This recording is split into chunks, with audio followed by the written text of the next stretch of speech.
एक दिन देख कर प्रेम आंसू पिघल जाएंगे, किस लिए आस छोड़े कभी ना कभी। ऐसी दृढ़ प्रतीक्षा सभी भक्तों ने करी। शबरी मैया ने की, जटायु जी ने की, विदुर जी ने की, सबने भगवान के सहारे अपने जीवन को समर्पित कर दिया। तो भगवान यह उपाय बताए कि हमारे जन्म कर्म की चर्चा से तुम्हारा कल्याण हो जाएगा। तो भगवान की ये आज्ञा हम सब के लिए है और हम सब भगवान की संतान हैं, इसलिए अपने पिता की आज्ञा का पालन करना ये हमारा परम धर्म है और यही हमारे जीवन के कल्याण का कारण है। तो आइए हम सब ने कल भगवान के पावन जन्मोत्सव का आनंद लिया। भगवान मथुरा में प्रकट हुए और रातों रात गोकुल आ गए। इस धराधाम पर जो भी आता है अपने कर्मों का फल भोगने ही आता है। भगवान को ही देख लीजिए, जब हमारे यहाँ किसी बालक का जन्म होता है तो उसकी कितनी सुरक्षा की जाती है, और यहाँ भगवान जन्म लेते ही एक गांव से दूसरे गांव भगाए गए। जन्म से ही भगवान को भी दुख ही मिला, कभी उन्हें कष्ट नहीं मिला, सुख नहीं मिला। तो भगवान गोकुल में आए और सब गोकुल वासियों को आनंदित किया। भगवान के सुंदर स्वरूप, भगवान के सुंदर छवि का दर्शन करके सब गोपी ग्वाल प्रेम से आनंदित होकर नाचते गाते हैं। नंद बाबा सबको अपना खजाना लुटाते हैं, गौदान करते हैं, माखन मिश्री लुटाते हैं, दूध दही लुटाते हैं।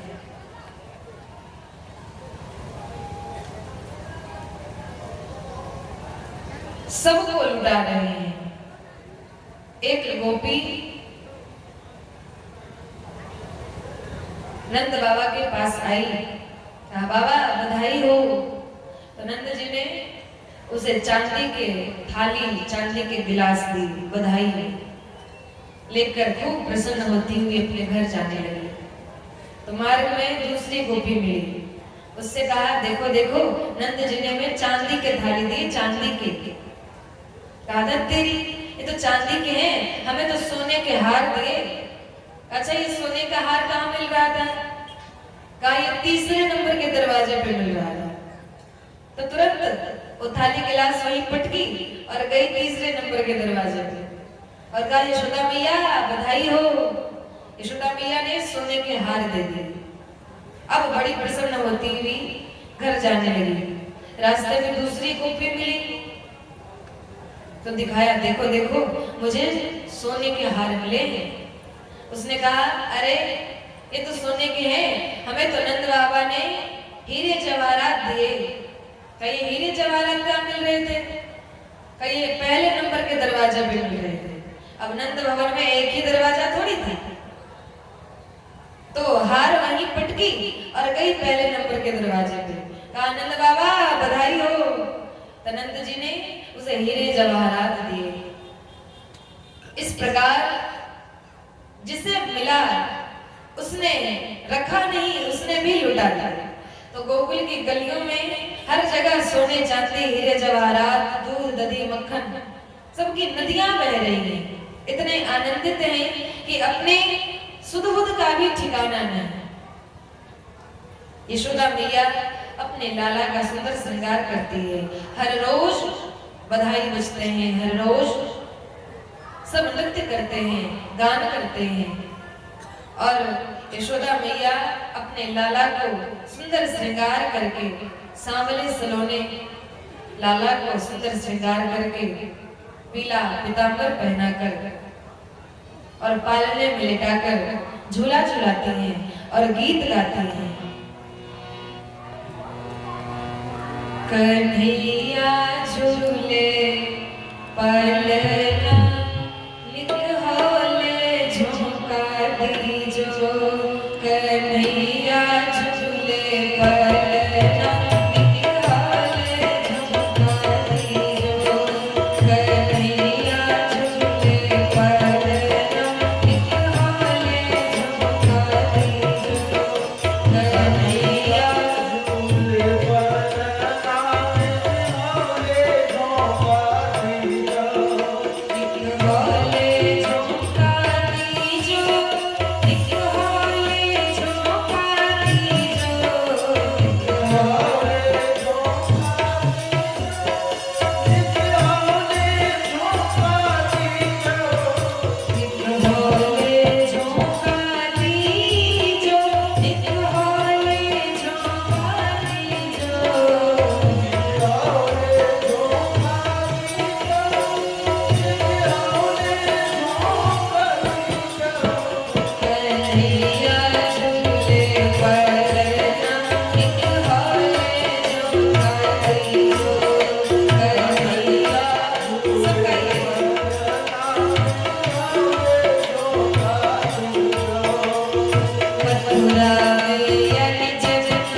गोपियां भगवान के लिए मंगल कामना करती हैं।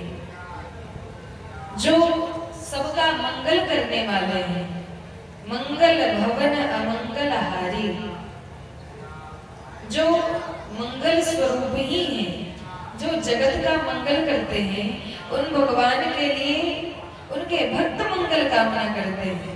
भगवान के भक्त भगवान को आशीर्वाद भी देते हैं प्यारे, उनके लिए मंगला शासन करते हैं। तो सब गोपियां इस प्रकार हर रोज बधाई गाती हैं।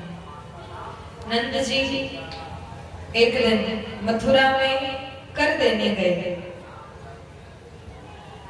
पहले जो छोटे छोटे सामंत होते थे वे अपने राजा को कर दिया करते थे, कर माने टैक्स। तो नंद जी अपने कुछ मंत्रियों को लेकर एक छकड़े पर दही मक्खन आदि उपहार में लेकर और मथुरा में कंस के पास कर लेकर गए। और कंस को जब से यह पता चला कि मुझे मारने वाला कहीं और जन्म ले चुका है, तब से वो योजना बना रहा था कि किस प्रकार उसे मारा जाए, किस प्रकार उसे ढूंढा जाए। तो उस मंत्रिमंडल में पूतना नाम की राक्षसी आई। उसने कहा कि महाराज यह कार्य मुझे दीजिए। कहा कि 1 महीने के भीतर जन्म लिए हुए जितने भी बालक हैं सबको मार डाला। और वो इस कार्य में लग गई। और जब नंद जी मथुरा आए तो उधर पूतना ब्रजमंडल में घूमते घूमते गई और देखा कि नंद भवन की ओर एकदम लंबी लंबी लाइन लगी हुई है। हर रोज वहां दही मक्खन लुटाए जाते हैं, हर रोज बधाई गाए जाते हैं। उसने देखा क्या बात है, उत्सव मनाए जा रहे हैं। तो वेश बदलकर एकदम सुंदरी स्त्री का रूप धारण करके और नंद भवन में गई। देखा कि लाला के जन्म की बधाई बन रही है, उत्सव मनाया जा रहा है। तो सबके देखा देखी उसने भी कहा यशोदा मैया बधाई हो। यशोदा मैया ने देखा, कहा कि इसे तो पहले कभी यहाँ देखा नहीं, लेकिन फिर भी उसे कहीं ये न लगे कि मैंने इसे पहचाना नहीं। यशोदा माने यशदा, जो सबको, जो अपनी परवाह न करते हुए दूसरे को यश देवे, दूसरे को श्रेय देवे, वो यशोदा है। ऐसा नहीं कि ये कार्य मैंने किया तो मैंने किया, मुझे यश प्राप्त हो, इसका डंका बजाते फिरे। जो दूसरे को श्रेय दे, जो दूसरे को यश दे, वही यशोदा है। यशोदा ने कहा कि अच्छा मैं बूढ़ी हो गई हूँ, पहचानने में थोड़ी भूल हो रही है, लेकिन आओ आओ तुम भी आओ, लाला के दर्शन करो। पालने में सुलाकर आंगन में आई थी और बाहर सब लोग नाच गा रहे थे और भगवान पालने में खेल रहे थे। तो पूतना गई, देखा कोई नहीं है, तो आगे बढ़ी और भगवान को अपनी गोद में उठाना चाहा। और पूतना को देखकर भगवान ने अपने नेत्र बंद कर लिए। नेत्र क्यों बंद किए? इसके अनेक भाव हैं, अनेक संतों का अनेक मत है। एक संत कहते हैं कि भगवान ने इसलिए नेत्र बंद कर लिए कि पूतना अपने स्तनों में जहर लगाकर भगवान को मारने आई थी। तो भगवान सोचे कि जहर पीने का काम तो शिव जी का है, तो आंख बंद करके शिव जी का ध्यान करते हैं। भोले बाबा, मैं यहाँ माखन मिश्री खाने आया हूँ और यहाँ पहले पहले जहर पिलाया जा रहा है, तो आपका काम आप ही संभालो। एक संत कहते हैं कि भगवान ब्रज में सबको आनंदित करने आए और पूतना राक्षसी उन्हें मारने आ गई। तो ऐसे बाल घातनी हत्यारिणी के मुख का दर्शन करना अपराध है, इसलिए भगवान ने नेत्र बंद कर लिए। एक संत कहते हैं कि भगवान मानो मन ही मन आंख बंद करके सोच रहे हैं कि ये भले ही मुझे मारने आई है, लेकिन ये मुझे दूध पिलाना चाहती है। तो है, दूध पिलाने का अधिकार तो माँ को होता है, तो ये तो मेरी माँ जैसी है, इसे कौन सी गति प्रदान करूं, ये सोचने के लिए भगवान ने आंख बंद करी। अनेक संतों के अनेक मत हैं, और पूतना ने भगवान को अपनी गोद में उठा लिया और अपना स्तन भगवान के मुख में दे दिया। तो भगवान ने पूतना का जहर भी पिया, दूध भी पिया, और उसके प्राण को भी पीने लगे, उसके प्राण खींचने लगे। पूतना के मर्म स्थलों में दर्द होने लगा, भयंकर पीड़ा होने लगी, जोर से चिल्लाने लगी, साबुन चमचालमिति प्रभासिनी, अरे छोड़ मुझे छोड़, अरे दुष्ट छोड़ मुझे छोड़। भगवान बोले देखो, ऐसे तो मैं किसी को पकड़ता नहीं, और पकड़ लेता हूं तो जल्दी छोड़ता नहीं। तो जब प्राण निकलने लगे तो पूतना अपने असली राक्षसी वेश में आ गई, और 6 कोस का पूतना का शरीर आकाश में चली गई और अनेक वृक्षों को गिराते हुए जमीन पर गिर गई, और भगवान उसके वक्षस्थल पर खेल रहे हैं। जब गिरने की आवाज सुनाई पड़ी तो सब गोपी ग्वाल दौड़े। आंगन में यशोदा मैया ने देखा कि लाला नहीं है, दौड़कर उस स्थल पर गए जहां पूतना गिरी थी, और सीढ़ी लगाकर भगवान को ऊपर से उतारा, भीतर लाकर मैया गौशाला में ले जाती है और भगवान को गौ के पूंछ से झाड़ा लगाती है, इसे किसी की नजर ना लग जाए। और पूतना के को देखकर सबने कहा कि अरे ये कैसी बड़ी आपत्ति आई, भगवान ने ही हमारे लाला की रक्षा की। इधर जब नंद जी मथुरा में गए, कंस को कर दिया, वसुदेव जी मिलने आए, कहा महाराज आप जल्दी जाइए, गोकुल में कुछ अनिष्ट होने वाला है। तब नंद जी जल्दी जल्दी आ रहे थे, और आया तो देखा कि अरे बाप रे, इतनी बड़ी राक्षसी। सबने सारा वृतांत सुनाया। नंद जी ने सोचा कि वसुदेव जी महाराज की कही हुई हर बात सत्य होती है, उन्होंने तो पहले ही में कहा था कि अवश्य ही अनिष्ट होने वाला है। तो पूतना के शरीर को काट काट कर एक जगह इकट्ठा किया, और जितने भी पेड़ गिरे थे उन सबको ऊपर डालकर और उसकी चिता लगाई, और जैसे ही उसकी चिता जलने लगी तो महाराज उसमें से बड़ी सुंदर सुगंध निकलने लगी। भक्तों ने कहा महाराज पूतना तो राक्षसी है, बालघातनी है, इस पापिन के शरीर से सुगंध निकल रहा है।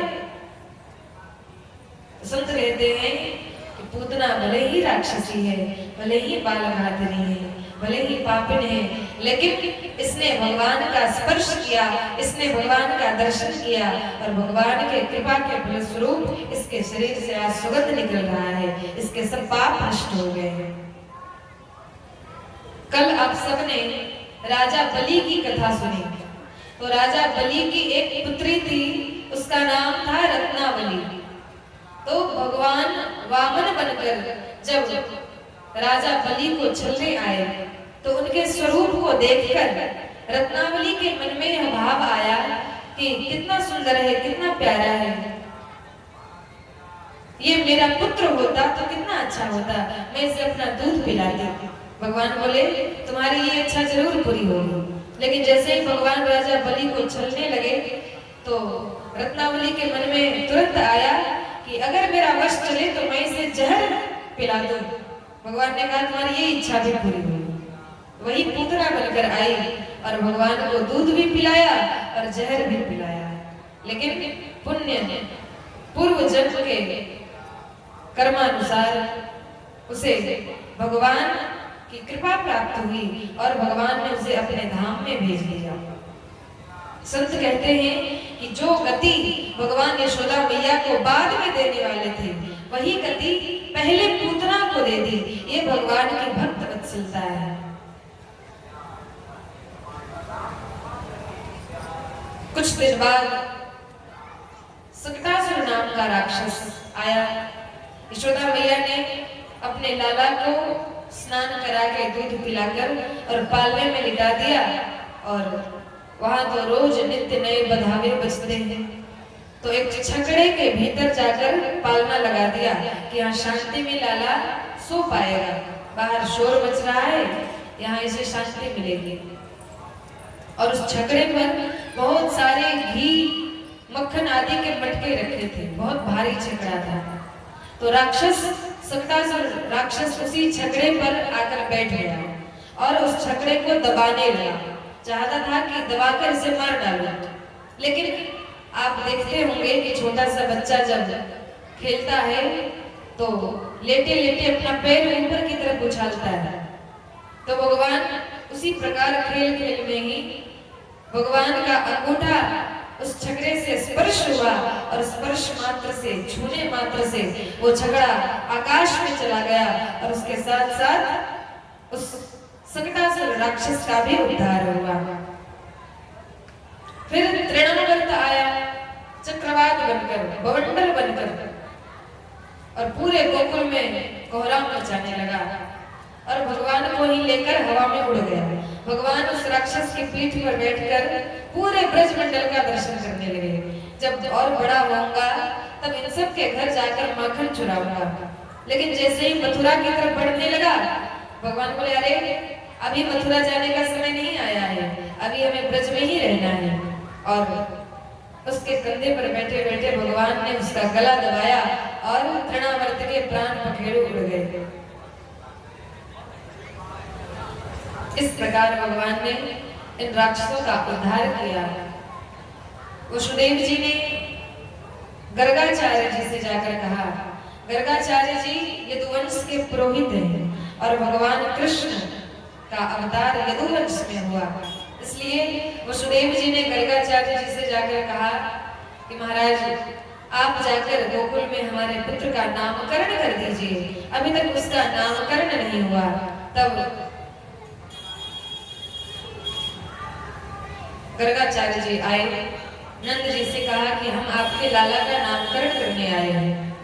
नंद जी बड़े प्रसन्न हुए, कहा नामकरण होगा और हम खूब उत्सव मनाएंगे, बड़े आनंद से नामकरण संस्कार करवाएंगे।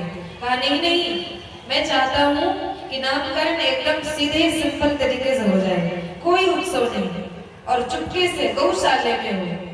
क्योंकि यदि कंस को पता चल जाता कि गर्गाचार्य जी उसका नामकरण करने गए तो ये अवश्य ही वसुदेव का ही पुत्र है। तो इसलिए उन्होंने कहा कि चुपके से ये कार्य कर लीजिए। तब यशोदा मैया और जो रोहिणी मैया है वसुदेव जी की पत्नी, उनके गर्भ में देवकी जी का गर्भ आकर्षित हो गया था। उनका भी एक बालक था जो शेषनाग के अवतार थे। तो दोनों बालकों को लेकर दोनों मैया गर्गाचार्य जी के पास आती हैं। प्रणाम किया, बिठाया, और गर्गाचार्य जी ने जैसे ही भगवान का दर्शन किया उनकी तो समाधि लग गई और भगवान को देखते देखते गर्गाचार्य जी अत्यंत प्रसन्न हो रहे हैं। उन्हें गोद में लिया और भगवान की बाल छवि का दर्शन करके मुक्त हो गए। भगवान सोचे कि लगता है हमारा भांडा फोड़ने वाले हैं। तो गर्गाचार्य जी की लंबी लंबी दाढ़ी, भगवान ने अपने हाथ से उनकी दाढ़ी खींची और जैसे दाढ़ी खींची कि गर्गाचार्य जी का ध्यान खुल गया और तब उन्होंने नामकरण किया।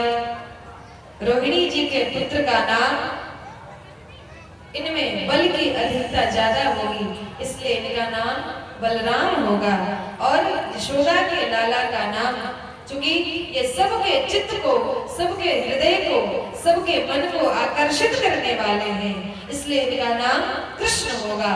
कर्षति इति कृष्णः, सबके मन को जो अपनी ओर आकर्षित कर ले वही कृष्ण है। बोलिए श्री कृष्णचंद्र भगवान की।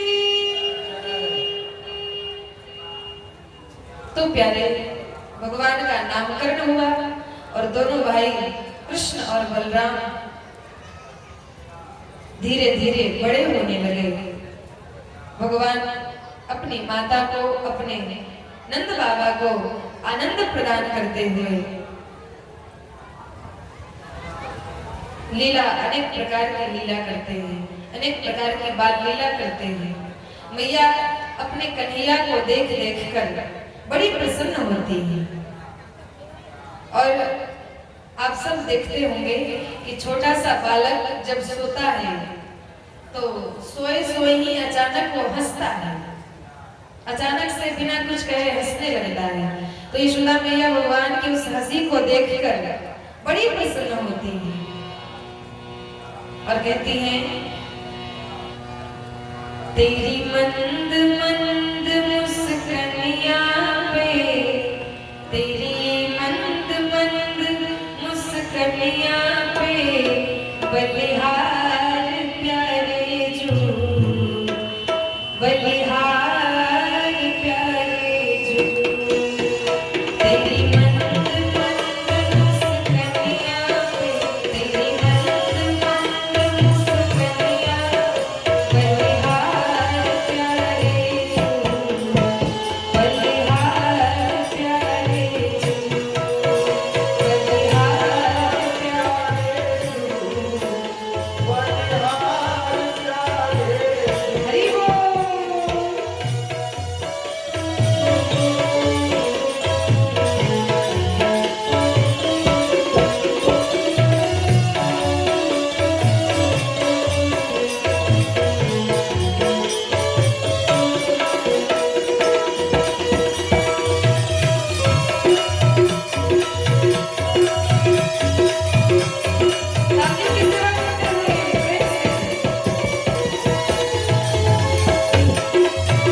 तेरे बाल